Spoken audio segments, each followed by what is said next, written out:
Ito napakahaba, 1 to 21 po ito. Pero doon lang tayo sa pinaka-key verse. Ito yung pinaka-thesis ni Apostle Paul. Ayun, nakaset na ba? Okay, sa mapagpalang umaga, uwi sa ating lahat mga kapatid. And without further ado, tayo po ay magsimula na. Let's all stand up and open our Bible in the book of Ephesians chapter 5 verse 1. Are you there? Okay, basahin po natin. Bible says, be ye therefore followers of God as you should do. Madali tayong manatili naman tayo. Iyo po ang ulo, pikit ang mata. Usapin po natin ang ating Panginoon sa isang panalangin. Panginoon, kami ay patuloy magpapasalamat. Sa buhay at kalakasan mayroon pa. Sa araw na ito, may tinangi mo ikaw ay sambahin, Espiritu ka. At muli ay tingin ang iyong tinig. Mamusap ako sa amin. Sa umagang ito, gamitin ng tinglingkod, maging sa amin magkasin. At mga kasalanan, o gawa ng kaaway sa amin, palagitan ko sinasaway.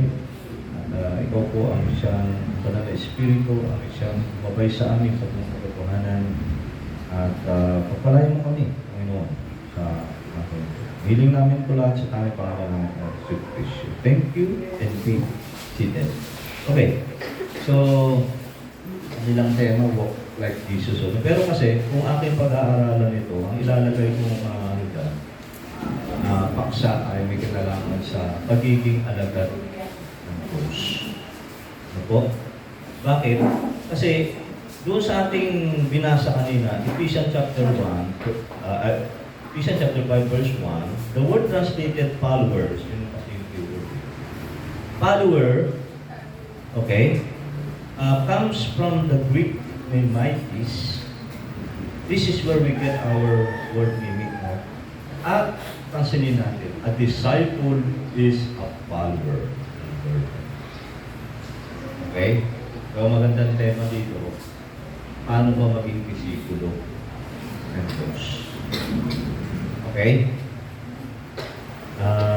Madaling maging Kristiyano. Wala ka naman sa gospel. Pero yung maging disipulo ng Diyos, mahirap yun. Kasi may sakripisyon ka. Okay? Yun nga,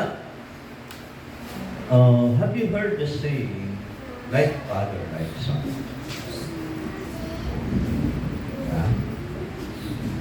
Naturally, ang ating ginagaya, magmula ko ng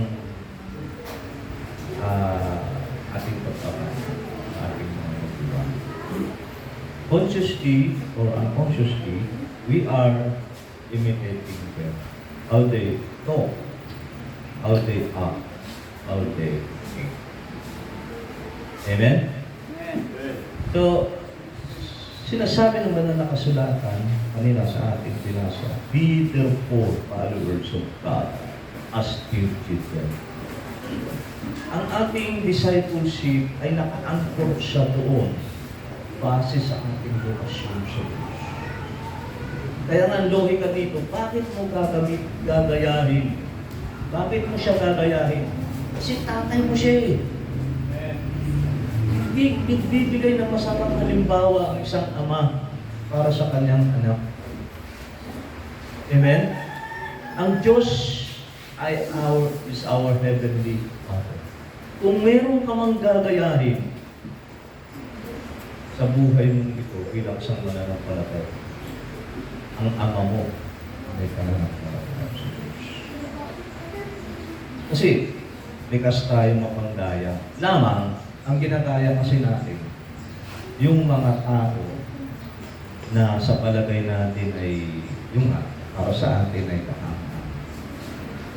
Marahil, may kanya-kanyang preferences o pero may kanya-kanya rin tayong obsession sa buhay. Mayroong obsess sa sport, may obsess sa music, diba? May obsess sa mga paglalaro ng online game, may obsess sa mga yung pagandahan, beauty contest, ganyan. Kinagaya natin sila. So, huwag nang mangyari na magkamali tayo na sa ito ay maisilbing napaalala na para sa ating lahat. Kung meron ka mang gagayahin, ang Diyos. Okay? So ngayon, tingnan natin yung konteksto nito. Ito ay sinulat ni Apostle Paul kasi sa loob ng kulungan sa Ephesus. Asia Minor yan, presently known. At si Apostle Paul ay nag-iwan din sa atin ng isang mabuting halimbawa. Kasi nakita ito sa kanyang buhay. Yung tinatawag na Paul walk with love, light, and wisdom. Pero, kanino ito ginaya ng Pablo? Kasi gaya-gaya yan. Di ba? Ang sabi doon sa banal na kasulatan, ginaya niya ito kay Kristo. Bakit? Kasi si Kristo, He walked with love, light, and wisdom.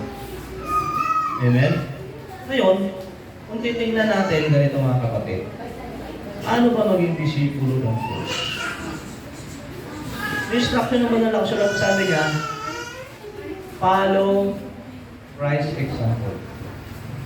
Paano ba lumakad si Kristo? Yung salitang walk dito, it is a figure of speech. No? Hindi ito yung literally, lalakad ka kasama ang Panginoon. Ang ibig sabihin nito, kung ano yung halimbawa na iniwan, ipinakita ng ating Panginoong Jesucristo 2,000 years ago, nananatili with God. Yun yung dapat landas ng buhay na dapat natin. Kasi iniwanan niya tayo ng halimbawa. Ano ba ang purpose ng halimbawa? Iba para gayahin? O ikaw, sino ginagaya mo sa buhay mo? Meron ba? Sure, meron. Kung meron man, bakit mo siya ginagaya? Amen? Okay, so in order for us to be followers of God, we must walk with Jesus. Ano? How does Jesus walk with God? Masya lumakad. Tulad. Kasi, itatanong tayo, sabi ng ng Diyos, gayahin natin ang ating Ama. Kasi naka-anchor po sa ating relasyon sa Kanya. Bilang, diba? Magtatanong tayo sa Ama, paano ka ba namin gagayahin? Tingnan nyo ang ating Ama. Paano siya lumakad. Ibig sabihin, yung mga katangian at kalikasan ng Diyos ay na kay Kristo din. Ano ba yun? He is love. He is life. He is wisdom. So, ipinakilala ng anak ang Ama, di ba? Sa pamamagitan ng Kanya. Kasi wala nakakita sa Diyos kailan pa eh. Ang Diyos ay isa rin sa mga katangian ng Diyos sa kalikasan, yung pagiging Espiritu. Kaya hindi lang nagkatawang tao, yung ating Panginoong Jesucristo, hindi lang para mamatay doon sa ng kanyang katawang lupa, kundi para bigyan tayo ng halimbawa. Para makita natin, ang Diyos pa na Diyos ng pag-ibig, naririnig mo lang, puro abstract life, di ba? Wisdom. So in order for us to see visible yung pinaniniwalaan natin Diyos, tignan natin si Kristo. Minsan nagtanong si Thomas, pakita mo sa amin ng Ama, sukat na. Sabi niya, pinipit ko nga, ang nakakita sa akin ay nakakita. Ang nakakita sa akin ay nakakita sa Ama. So, ibig sabihin, si Kristo yung best representation ng Diyos na hindi natin ipakita. Yun ang hinahamon tayo ng salita ng Diyos ngayong umaga. Maging alagad gawin ng Diyos. Ang tanong, paano? Sabi niya, tingnan nyo, paano lumakad ang aking anak, si Jesus Christ.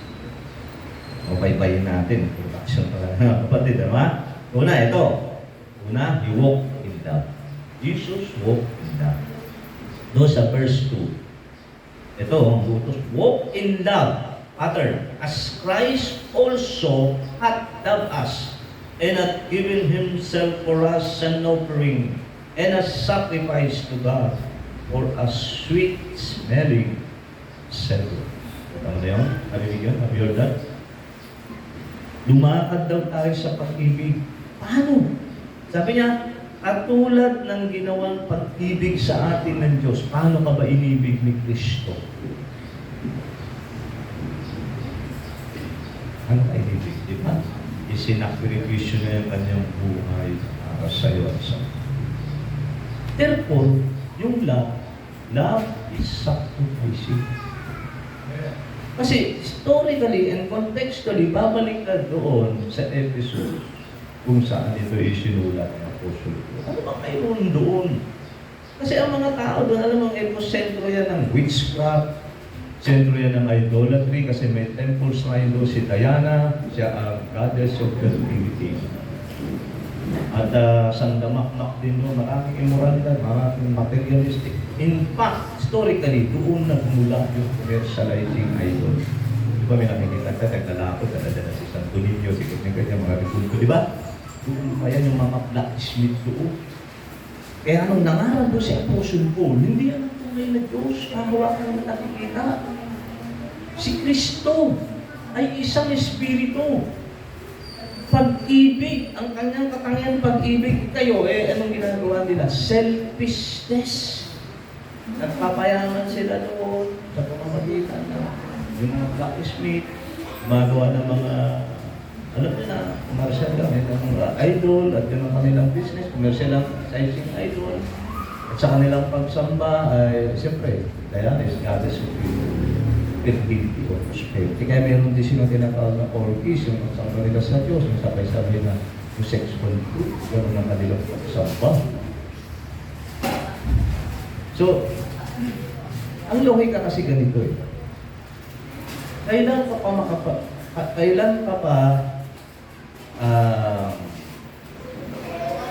mo ba iibigin ng iyong kapwa kung ikaw ay laging nakasentro sa iyong sarili? That is selfishness. Yung kasi ang opposite ng that. Selfishness na. Kasi si Kristo, hindi niya iniisip yung sarili niya eh. Ang iniisip niya, yung kapakanan natin. Kailangan nating maligtas eh. As ng langit, nanaaw siya dito sa lupa para iligtas tayo. Sa isang paraan na, hindi lang napakalupit, kundi naka-humiliating. Pero kasi ang cross is capital punishment ng Panginoon. At ang mamatay sa cross is beyond comparison. Napakalupit nito. Kaya tinatanong kita, sabi ng Bible, ganun kayo inibig ng Diyos. God demonstrates His love toward us when we were sinners. Kailan ka ba inibig ng Diyos? Nung makasalanan ka, walang makita ang kagandahan sa iyo. Ibigin ka pa rin ng Diyos. Kaaway ka nga ng Diyos, makasalanan ka.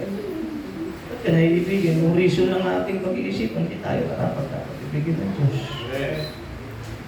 Kasi nga, ang kalikasan ng Diyos, natural para sa kanyang ibig. Ang Diyos ay pag-ibig. Kanya na, mga kapatid. Okay.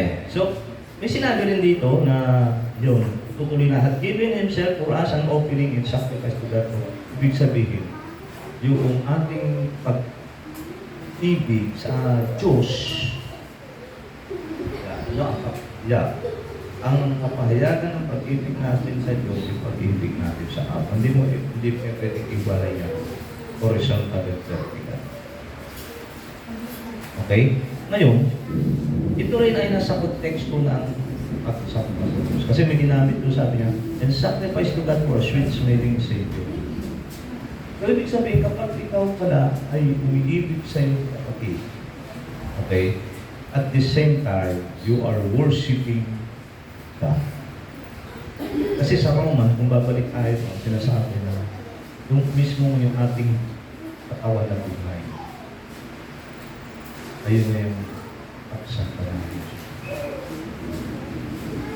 Ang lalim yung sinasabi dito ng mga kapatid. Okay? Kahapon kasi hindi ko masyado na-extract kasi I have only 35 minutes to preach, di ba? 30 minutes na. So, mabilis masyado.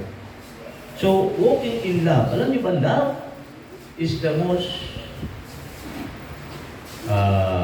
wonderful things, sabi natin, in a moral.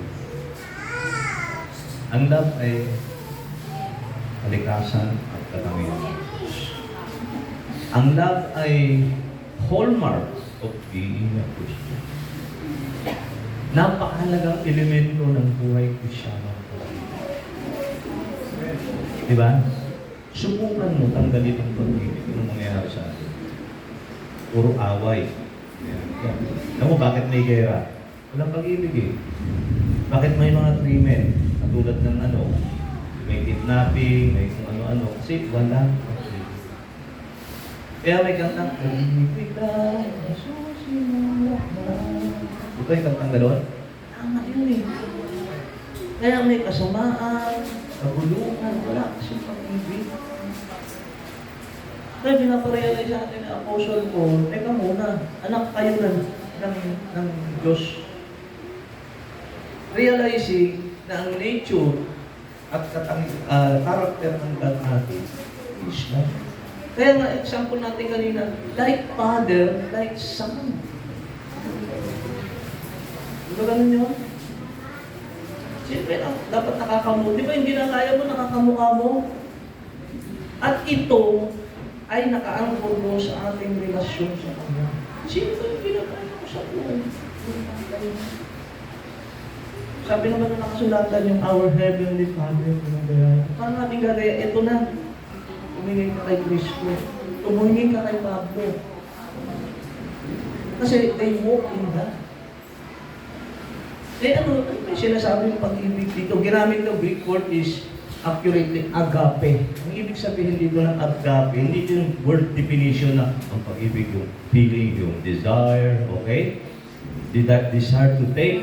Ang pag-ibig natin is desire to give. Ito yung unconditional love. Maging sino ka man, ano ka man, tayo ay makasalanan, tayo hindi karapat-dapat sa Diyos, and yet, kailangan sa amin. Mahirap unawain na mahalin ng Diyos ang kanyang away. Well, we deserve to be punished of hell. Pero, yun nga. Sabi ko nga alam niyo bakit? Bakit niligtas tayo ng Diyos?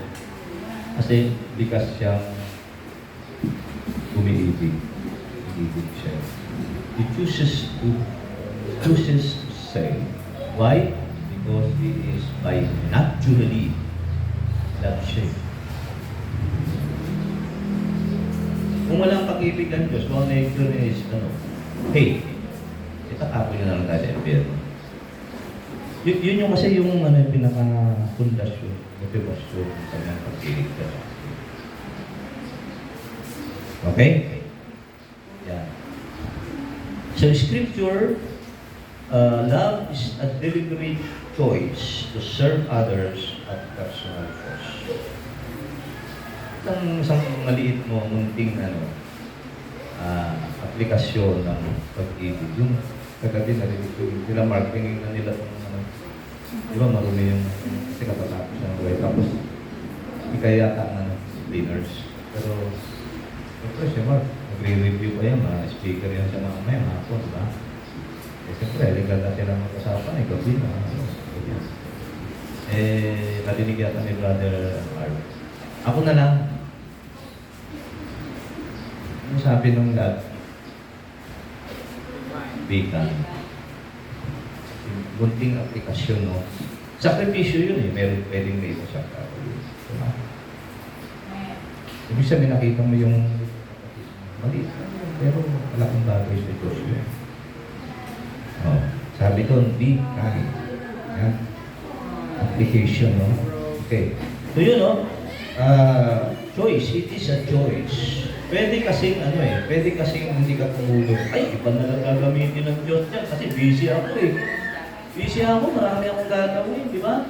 Iba na lang umutusan ng Diyos, ibang tao na lang. Kasi naiintindihan ng Diyos, ako busy. Pwedeng gano'n, i-justify mo yung kanto eh. Diba?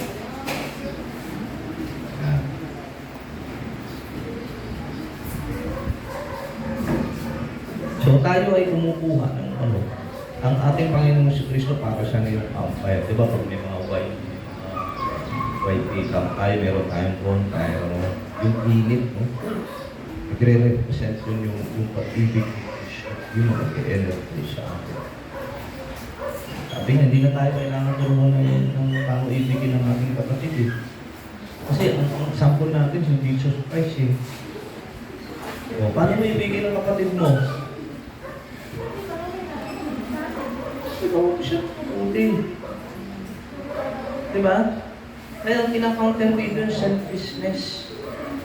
Lagi ka iniisip mo, sarili mo, ganun, hindi wala ka ng time. Ang mangyayari dyan, para ibigin yung kapatid. Eh, ang Diyos naman, hindi mo siya lipo para limutin ang iyong mabubuting gawa. Kasi you are laying up treasures in heaven. Kaya ka may book of works. May tamang panahon nilaan ng Diyos para dyan. At the judgment seat of Christ, bibigyan ka ng gantimpala, hindi yung pasatayang. Diba? At iba ang pakiramdam ng tao na nakatulog. Sabihin, nagiging pagpapala sa kanya. Yun lamang ang tanging bagay na iyong dadalhin ang pinabihan ka ng Diyos. Lahat will be left behind. Yun lang. Pagdating mo sa langit, ang bali mga world beating, madadala mo po, wala na yun. Mga ginawa mo, yun lang. Kaya napakahalaga mga kapatid na we should walk in love as Christ and Paul walk in love. Amen?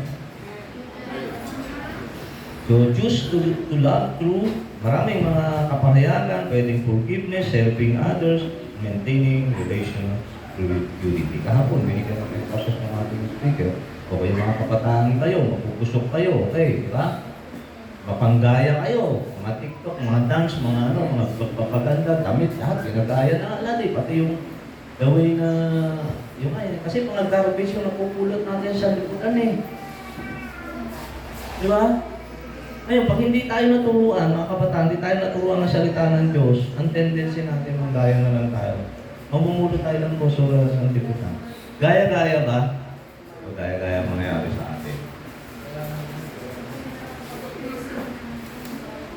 Maganda yung ano, yung preaching ng teacher. Okay, sabi ng banal na kasulatan, doon sa 1 John 3:16, hereby perceive we the love of God, because He laid down His life for us, and we ought to lay down our life for the brethren. Have you heard that? May pattern eh. Hindi mo hulaan kung paano mo iibigin ang kapatid mo, no. Ano kayo nibigit? Self-sacrifice eh. Magsasakripisyo yung tayo para sa bahay mo. Pumunta kayo mahapon dito. Sakripisyo yung para bigyan ng daan ang gawain ng Panginoon. This demonstration niya ng love. Action speaks loud. Kahit hindi ka nagsasalita. Yung gumawa. Ang motivation mo. Ito, gawain ang Diyos yan eh.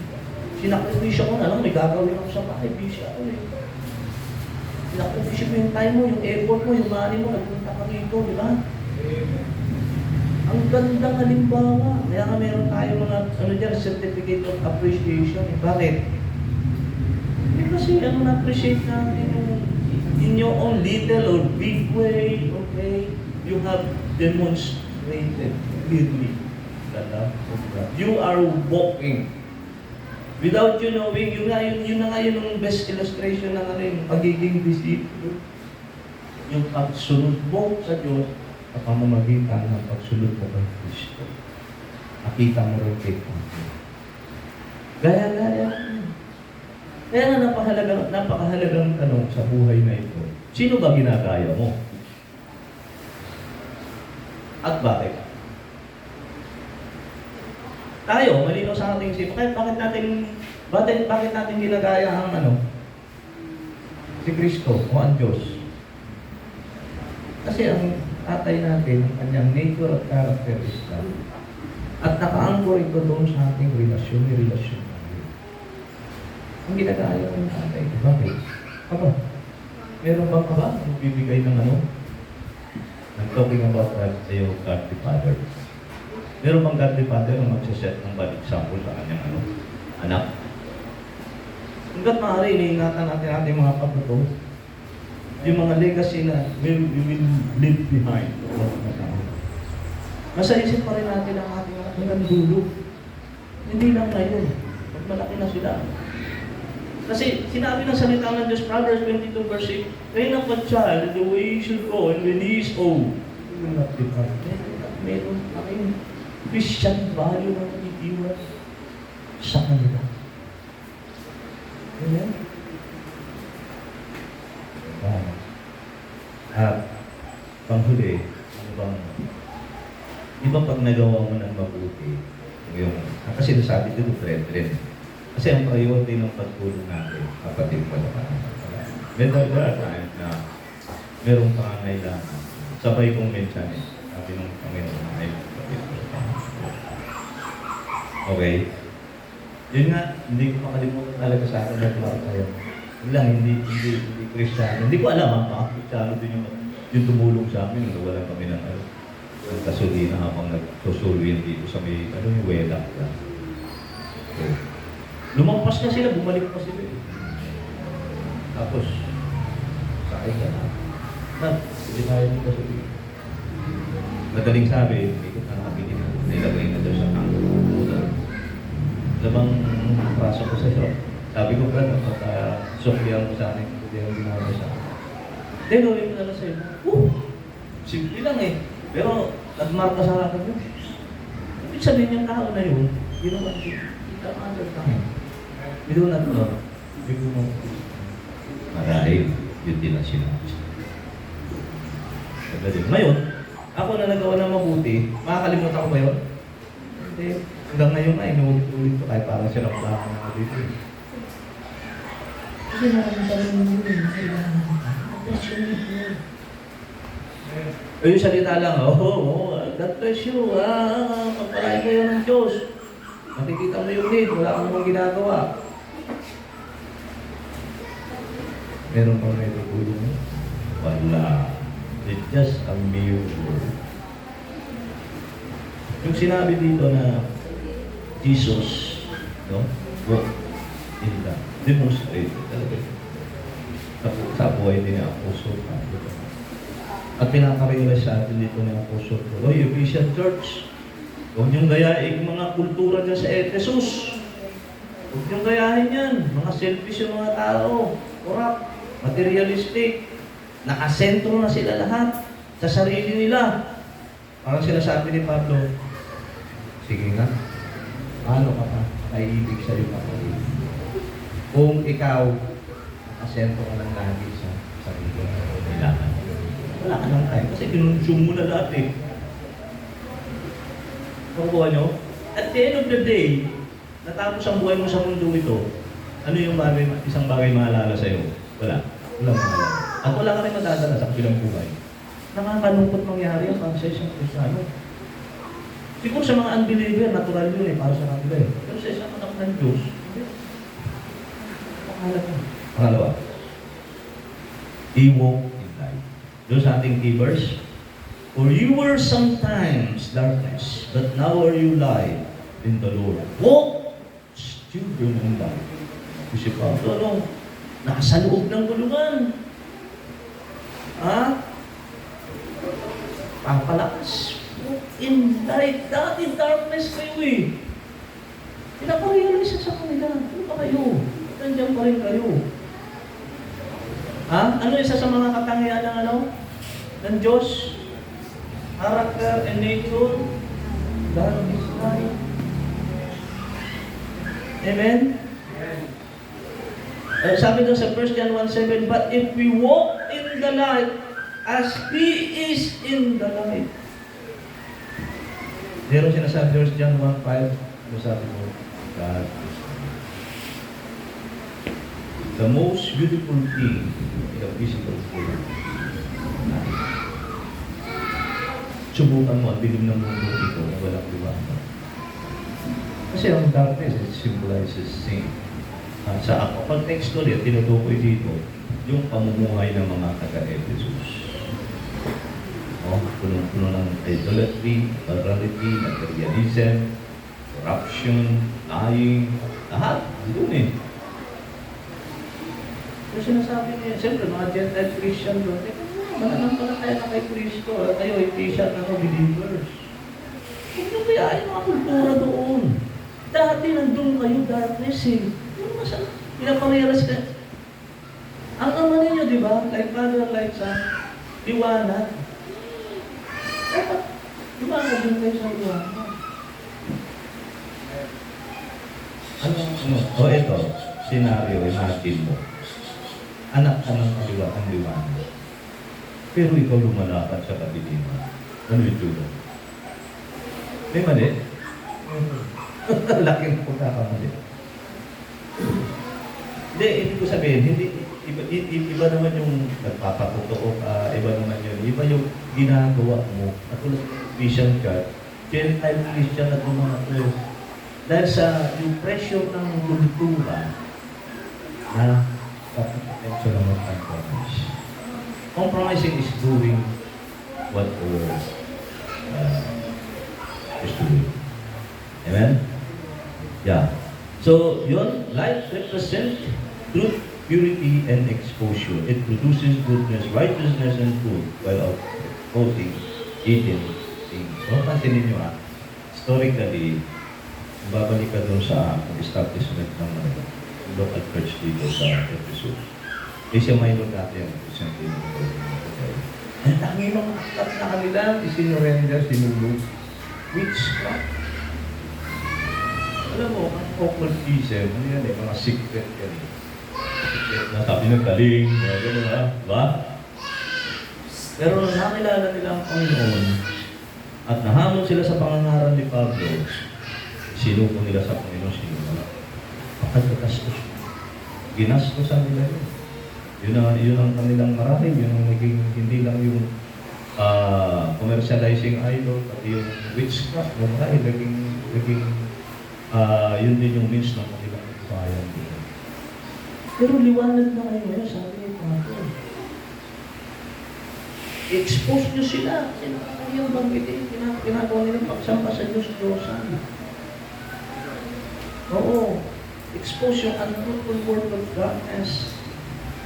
Kasi nga, di ba yung liwanag, o katulad ng mga nakita mo sa katilipan, di ba? Di ba sa mga sulok na ilalim natin mga kusina? Minsan, hindi mo makita eh.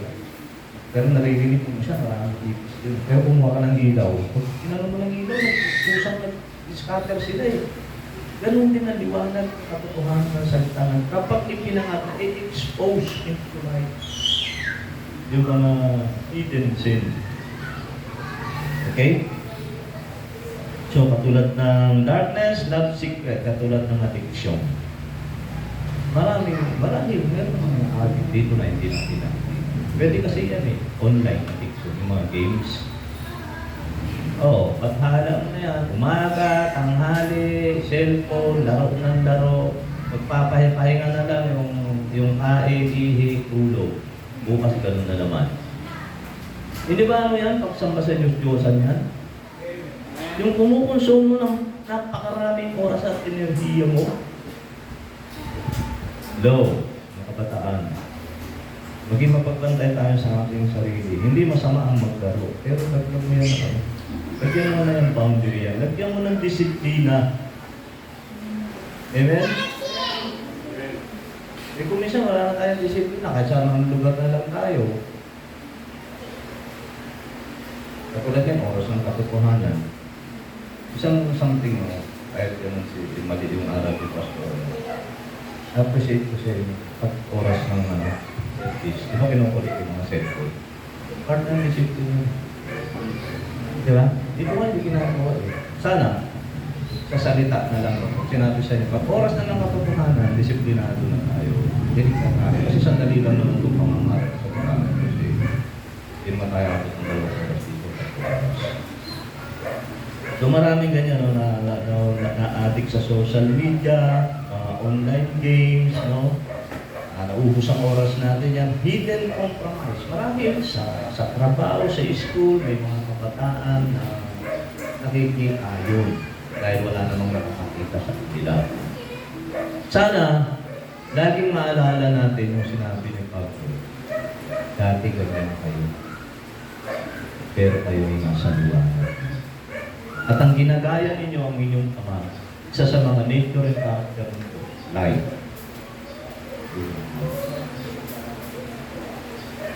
Diba napakagandang pagsumasmasdan kung ang buhay natin bilang sa Christian ay isang ito, pasnata. Amen. Wala tayo makita natin. Okay? So, you cannot walk with Christ while clinging to us. Yun, secret light natin. Hindi natin po pwedeng sabihin na, ay ako, malapit ako siya lumanas kasama ng ating Diyos. Hindi pwedeng mangyari yun na magsasama. Parang langis sa tubig ang darkness ng light. Hindi pwedeng magsama yan.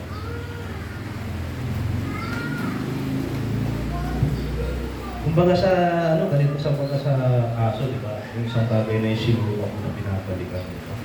Nagiging ganito yung isang Krisyano ko. Lagi mo naman darkness natin. Light. At pag nasa light ka naman, natili ka sa liwanag. Kasi meron tayong fellowship sa ating concept, ating Diyos. Kasi He is light. Walang darkness kami. Amen? So you bring your secret into the light, confess your struggle. Kung minsan makakatulong, kung meron tayong mga struggles, meron tayong accountable person, for example, matanda na sa pananampalataya, pwede kung siya confide. Pwede tulong ang pananampalataya. Okay? Okay, pangatlo, paano ba tayo magiging disipulo ng Diyos sa pamamagitan ng maging tagasunod tayo ni Kristo, kasi yung halimbawa iniwan niya sa atin, He walked in wisdom. Okay? Wisdom is the most beautiful thing in a mental world. No? Sabi ng talata, see then that you walk circumspectly, not as fool, but as wise, redeeming the time. Ito, kairos, ang ginamit ito. Big word, no? Ibig sabihin, opportune time. So, huwag tayong, yung maging, yung tulog ng tulog, spiritual slumber na sinasabi dyan. Katulad yung kanina, best example, yun, yung kaklase ni Iris, no, na nalunod, okay? Ako ang mas pinanghihinayangan ko doon, while listening to her earlier, yung bang, na-share ako ko ng gospel.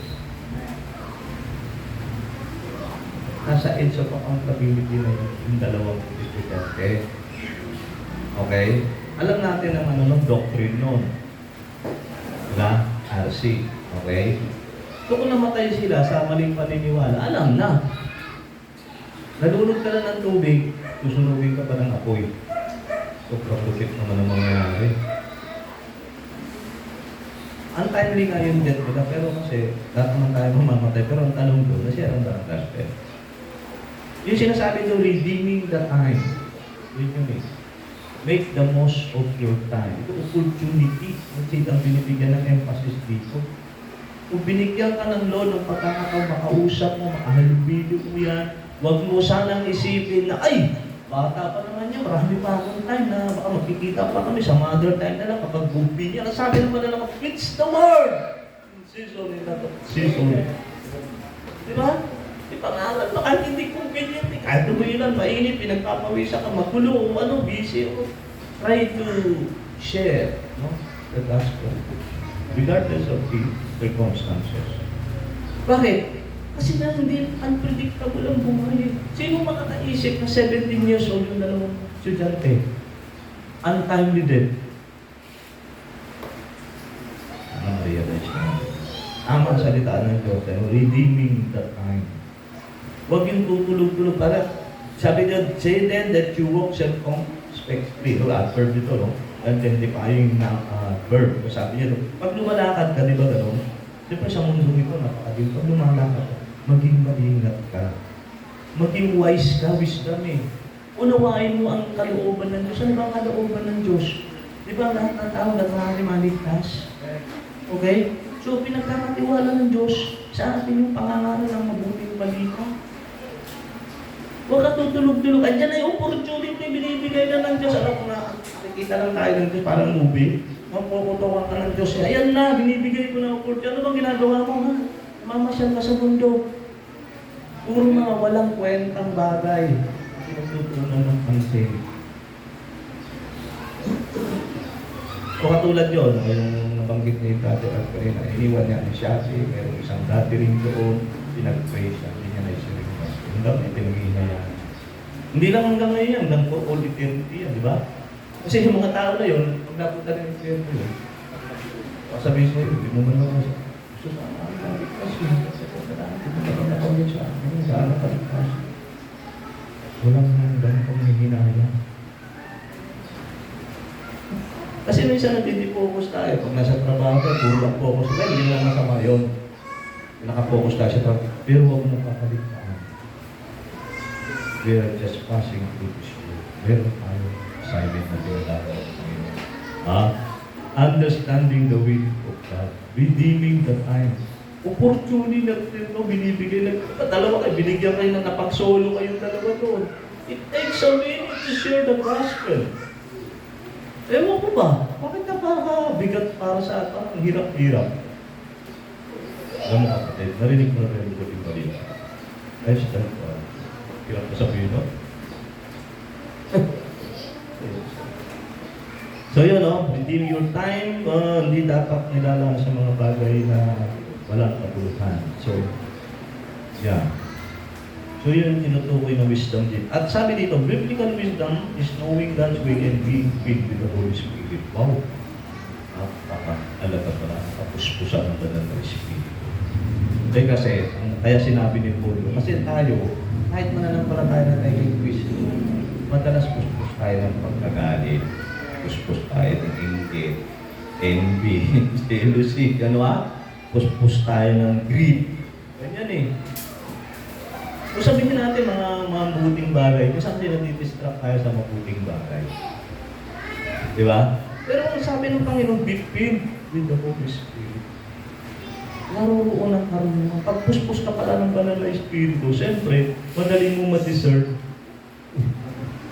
Kung yung ito na binibigyan ng gusto namin sa Amen? At dito, nabanggit nga mga indikasyon kung paano mo malalaman na puspos ng banal na Espiritu ang isang mananampalataya sa Ephesus. Una, nandoon yung thankfulness. Nandoon yung humility. Nandoon yung worship. Kaya pag nakita mo sa kapatid na kantang magpapuri sa Diyos, ay, puspos ng banal na Espiritu. Humility. Sa meeting one to another, yung sinasabi, sa example dyan, kay Father Wilber. Sweetan kayo kaysa sa Kanya. Maaaring mas mature kayo sa Kanya sa emotional aspect ng buhay. Pero sa Kanya binigyan ng Diyos yung gift. Kapag hindi ka nagpasakop sa Kanya, hindi ka sa Kanya nagpapasakop sa Panginoon. Kaya pag puspos ka ng banal na Espiritu, hindi mo problema yun. Kung puspos ka ng pride, mabibilig ako dyan, magaling pa ako sa iyo, hindi ka nga. Wala na. Wala nang pagpapala. Gusto ko i-bless ng Diyos through Him. Bakit? Ang sabi ng Diyos, di ba? Yung mga mahihinang bagay. Doon na, hindi yung malakas. Magaling. Yung weak things of this world, yan ang ginagamit ng Diyos. Para tayo ay lumawag sa pananampalataya. So, tingnan natin mga kapatid, yung ating mga schedule. At ano ba yung mga bagay na nauubos yung ating panahon at nakaka-apekto ito? Parang nagiging mangmang tayo. Ang mali yung mga choices na ginagawa natin na nakaka-apekto, nagiging mangmang tayo. Lahat ng bagay, marahil hindi lang kasi urgent ang solving. Marahil hindi urgent, marahil hindi solving. Mga bagay na may kinalaman sa mga bagay o with opportunity na pwede mo i-compare yung mga temporal things na mayroon ka into eternal life. Example, anumang spiritual gift mayroon ka, pagkamit mo sa Panginoon, umakagawa ng kabutihan sa kapatid mo. Diba? Yun sana yung aking priority. Alam niyo kung bakit? Kasi wala yata yung gawin ng lahat ng bagay sa aking buhay. Tayo ang magawa ng desisyon. Pero pwede natin piliin kung ano yung mas magiging bagay. So ang ating isipan parang ano yan parang blank list yan kung anong pinoprogram nila. Kasi siya matter of discipline. Masarap kasi mag-isip ng mga bagay kung saan parang mga kwenta naman talaga. It's a matter of discipline. Kaya kung hindi mo kaya, nandulo na tayo na struggle. Ba't hindi yung maging mo sa Diyos? Kung yun tulungan mo maging mature sa bagay na Diyos. Pero nakakong Diyos. Nalagi ko sana may papriority o yung mga things of God rather than things of Diyos. Kasi Panginoon natin distract sa akin, nauubos yung panahon, yung effort ko. Na para bang hindi na ako aalis sa mundo dito. Distracted tayo ng mga Amen? So if any of you lack wisdom, sabi niya, let him ask of God, it shall be given him. So therefore, mga kapatid, we must walk in love. That is killing selfishness. Textual yan. We must walk in light, killing secrets. And we must walk in wisdom, redeeming our life. So it means, mga kapatid, yung pagsunod sa ating Panginoon, it is not about boring rules. Hindi yung mga rules, susundan ko. No? Hindi yun. It is about matching. Yung bang sa ating pagdaan, ay kasama natin ang Panginoon. At sa katagalan, nagiging pamukha natin ang ating ginagawa. Yung kasi isip ko, sino ba ginagaya? Amen? Kung sino ginagaya mo, in the long run, hindi, maaaring hindi outwardly. Yung mga katangian, be kind, shine bright, choose what is right. Amen? So yun, sana yun ang ating piliin kasi life is full of choices. So, matter of choice pa rin at discipline. So yun ang iiwan ko sa atin muli, mga kapatid, na sana piliin natin ang pagsunod sa ating Panginoong Jesucristo because He left us an example to follow upang tayo ay maging truly a disciple of God. Yan po ang mensahe ng Diyos sa atin sa umagang ito. To God alone be the praise. Amen.